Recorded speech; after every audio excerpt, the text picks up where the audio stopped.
Om Namami Narayana Pada Pankajam Karomi Narayana Pujanam Sada Varami Narayana Nama Nirmalam Smarami Narayana Tattvam Avyayam Om Namaste Vasudevaya Sarvabhutakshayaya Cha Irshikesha Namastubhyam Prapannam Pahi Mam Prabhu Hari Om. Jai Sri Krishna and welcome to Hinduism in Focus. Yesterday we celebrated the grandest festival of gratitude, of thanksgiving, and of the celebration of life and nature itself. And we have been doing all of that for the past 6 weeks, and we have sung our chautar and upkept all the traditions associated with this grand celebration of Phagwa or Holi, which is called Vasant Utsav, the festival of spring, of life itself. And we were looking at beyond all of this celebration, we have come to accept a devotional content of Bhakta Prahlad's legend, his true devotional love for Mahavishnu, and it is in that context that we examined yesterday what pure love really is, what pure devotion really is, that it makes the impossible all and well possible, and that everything the Lord manifests for our own good because of the power of love, the power of true bhakti, devotion for Him. It is in that context that I think for today and the rest of the week we will discuss something of the nature of bhakti. We will talk of the love and the surrender to the Supreme Lord. And what he talks about these things in the Bhagavad Geeta, what Tulsidasa talks about it in the Ramayana and other Shastras as they are. And so today we will begin to look at it is also a very popular verse from the Srimad Bhagavad Geeta, which says, it is Shloka 14 of chapter 8. Ananya Cheta Satatam Ananya Cheta Satatam Yo Mam Smarati Nityashaha Tasyaham Shulabha Partha Nitya Yuktasya Yoginaha. The Lord says, Krishna Bhagavan, that whoever Ananya Cheta Satatam Yo Mam Smaranti Nityashaha, whoever always and constantly thinks of me, he says, with undivided mind. Ananya Chetaha, undivided mind. Mind is not directed elsewhere. It is only directed to me. He constantly remembers and thinks of me with an undivided mind.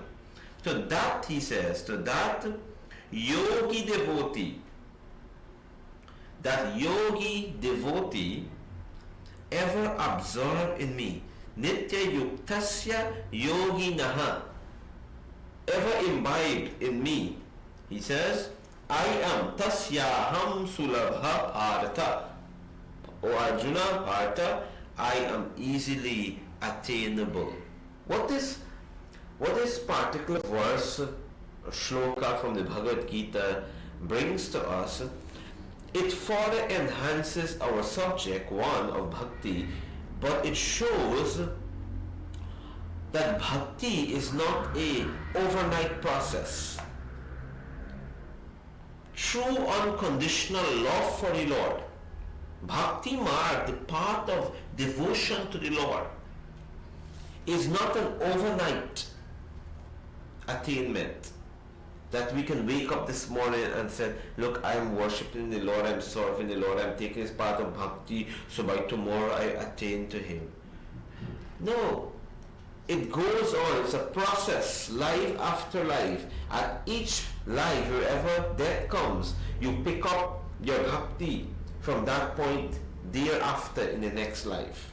Krishna himself said, Arjuna had asked this question, what would have become of all the good I do if I were to die in this battlefield, O Lord?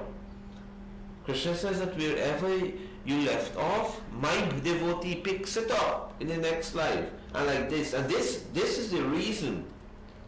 In fact, the only logical explanation, until some other explanation comes somewhere, but this is the only logical explanation why everyone also develops, grow their own bhakti at different level and speed and everything else. Why? Okay, even your approach and presentation for the worship of the Lord demonstrates an inner state of your own refinement in terms of devotion. That which manifests outside through your action. If we're doing Shodashopachara, Shodashopachara means the puja that we do, right? We're supposed to be 16 modes, 16 steps. So that's the right terminology. Shodashopachara, puja. So if we're doing our puja or havan, or even some prayer at our altar, and we just take one handful of flowers, and when it's finished we just put it down, whether they are upturned, upside down, they are sideways, they fall down, like that. That shows from within what's the state of your connectivity, what's the state of your connection in terms of your love and admiration and devotion and feeling your bhav for the Lord. It shows what the bhav, what the attitude from within is. Now, it is not a question of putting down, it's not it's not a question of debate. It is just an analysis of why certain things happen. And now that bhakta has the opportunity to grow and refine his outward expression by fixing himself from within so that it manifests better outside until he attains the true perfection. So then he takes the flowers, he gently sorts them out, and he decorates the altar, the murti, he ensures they are properly placed. You know, all of these things, they reflect a certain bhav. And in Bhakti Yoga there are so many bhav, attitudes of devotion, or modes of devotion, expressions of devotions, pathways of devotions actually. In the path of Bhakti there are pathways within that. So that's a simple act just to demonstrate to you that Bhakti is not an overnight process. It's a continuous process of constant improvement until you attain to the highest state. And the constant improvement, wherever one leaves off in a particular board, they pick it up in the next board. So Krishna is saying that, so this undivided mind will not come today or tomorrow, but every little effort towards that goal will add to it being one day achieved. And depending the rate at which we make the effort, the sincerity in which we do so, and also many factors that will determine how soon one reaches absolute bhakti. So the Lord says that the process requires constancy. It requires a continuous non-stop process of bhakti, and a process of where we have to remind ourselves of this goal. Sometimes you want to judge someone, but you have to remind. We may all, including myself, fall prey to this. But then whenever you fall prey to a certain undesirable, or what we call pop type of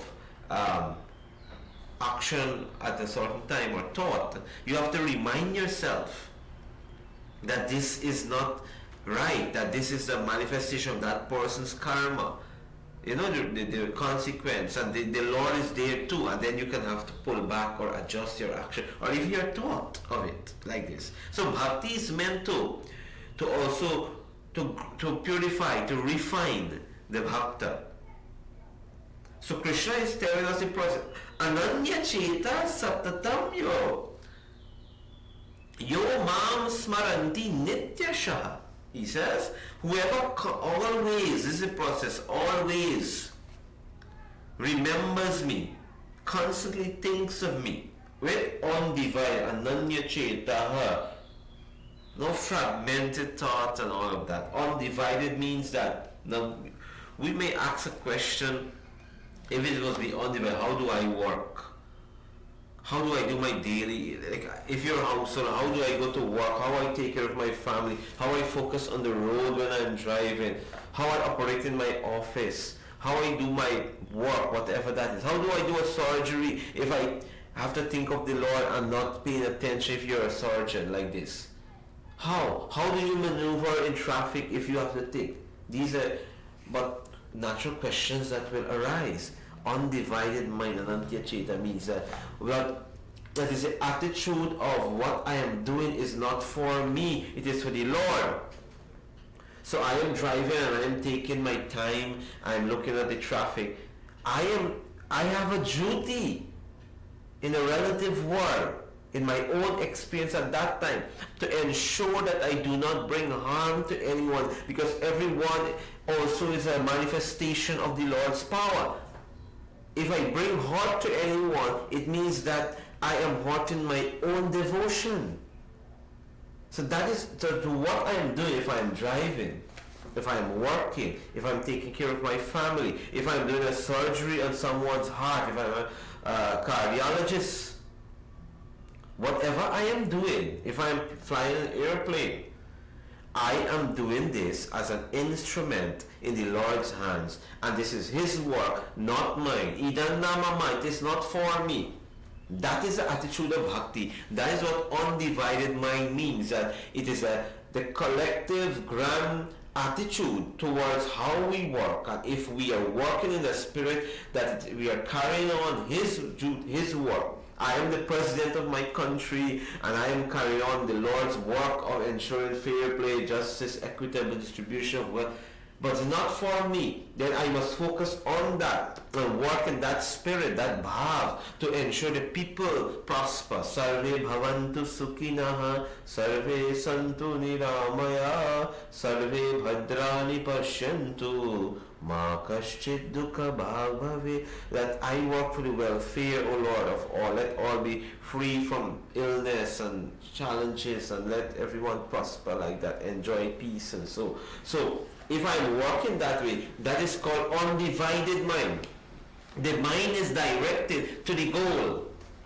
That's the idea. It's not directed for my own self-achievement. The self-achievement will come. It is bound to come. Nature is bound to bring your wages and salary. It is bound to bring you a vehicle. It is bound to bring you an investment because of the war. But that is not the ultimate end. The ultimate end is for Ishvaraha, for the Lord. So Krishna says, Anantya Chetaha Satatam Yo Mam Smaranti Nityashaha. Whosoever always and constantly thinks of me with undivided mind, he says, Tasyaham Sulabha Partha. That, O Arjuna, Nitya Yuktasya Yoginaha.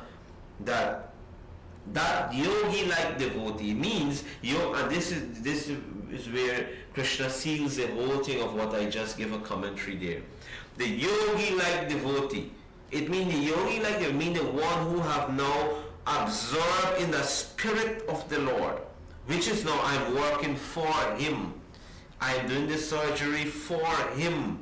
I'm helping this person for Him. I'm the instrument. I'm the agent. I am not doing it for myself. So the man who helps someone and then comes back to claim it, he has become selfish and he has lost any what we call punya, religious merit. That he has gained nothing by it. So he could have given $1 million United States dollars to someone, comes back and claim it. No problem, he can do that. That reflects his bhav, but he will gain no merits from it spiritually. That's what Krishna means. So he says, yogi like devotee, that devotee is absorbing me. He knows he's doing it for me, the highest goal. Krishna says that such devotee, tasyaham sulabhaparta, they easily attain me because they already done the work. They've made themselves over to the Lord. So this is bhakti. This is the context. It has to be looked at from the deeper side of the Shastra. Tomorrow when we meet, we will continue from here. Until then, may grace of Bhagavan be with all of us. Jai Sri Krishna.